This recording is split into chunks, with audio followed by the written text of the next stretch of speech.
Hello, আসসালামু আলাইকুম। সকলে কেমন আছেন? আবারও চলে এলাম আপনাদের মাঝে নতুন একটি ভিডিও নিয়ে। আজকে আপনাদের মাঝে শেয়ার করব ডিম বোনা রেসিপি। প্রথমে আমি চুলায় প্যান বসিয়ে তাতে পর্যাপ্ত পরিমাণে তেল দিয়ে এখন এক এক করে ডিমগুলো দিয়ে দিলাম। এখন দিয়ে দেব একটু হলুদ দিয়ে ডিমগুলো একটু ভালো করে ভেজে নেব। ডিমগুলো হালকা একটু ভেজে এখন এই পর্যায়ে আমি ডিমগুলো একটু বাটির মধ্যে উঠিয়ে নিব। এখন দিয়ে দিব আমি 1 কাপের মতো পেঁয়াজ কুচি ও 1 কাপের মতো আলু কুচি। এগুলো দিয়ে ভালো করে তেলের সাথে একটু নেড়ে নেব। এখন দিয়ে দিব এক এক করে সব মশলা। 1 চামচ হলুদ গুঁড়া, 1 চামচ ধনে গুঁড়া ও 1 চামচ মরিচ গুঁড়ো, 1 চামচ জিরার গুঁড়ো। এখন দিয়ে দেব পেঁয়াজ রসুন বাটা 1 চামচ। এগুলো দিয়ে ভালো করে একটু মিশিয়ে নেব। এখন এই পর্যায়ে অল্প একটু পানি দিয়ে দিলাম।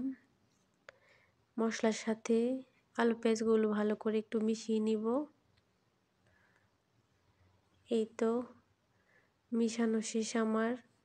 এই পর্যায়ে দিয়ে দেব আমি স্বাদ মতো লবণ দিয়ে আবার ভালো করে একটু মিশিয়ে নেব। মশলা একটু সুন্দর করে কষালে তাহলে ডিম বোনাটা খেতে খুবই ভালো হবে। এই তো দেখেন মশলাটা কষে এসেছে। এখন আমি দিয়ে দিব ভেজে রাখা ডিমগুলো। এখন আমি ডিমগুলো ভালো করে মশলার সাথে মিশিয়ে নিব।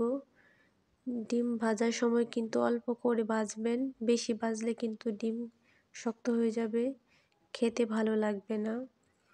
ভালো করে মিশিয়ে নিলাম। এখন আমি দিয়ে দিব পর্যাপ্ত পরিমাণে পানি আলুটা সিদ্ধ হওয়ার জন্য। এই তো আরেকটু পানি দিয়ে দিলাম। পানি দিয়ে ভালো করে ডিমগুলো মিশিয়ে নিলাম। এই তো বলক চলে এসেছে।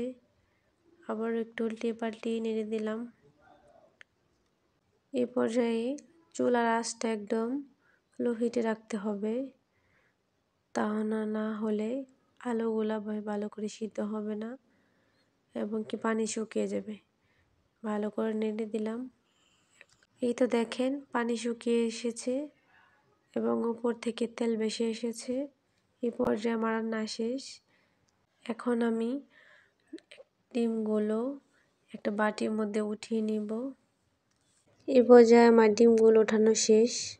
আজকের ভিডিওটি এই পর্যন্তই। ভিডিওটি ভালো লাগলে সবাই লাইক, কমেন্ট, শেয়ার করে পাশে থাকবেন। সকলে ভালো থাকবেন। আল্লাহ হাফেজ।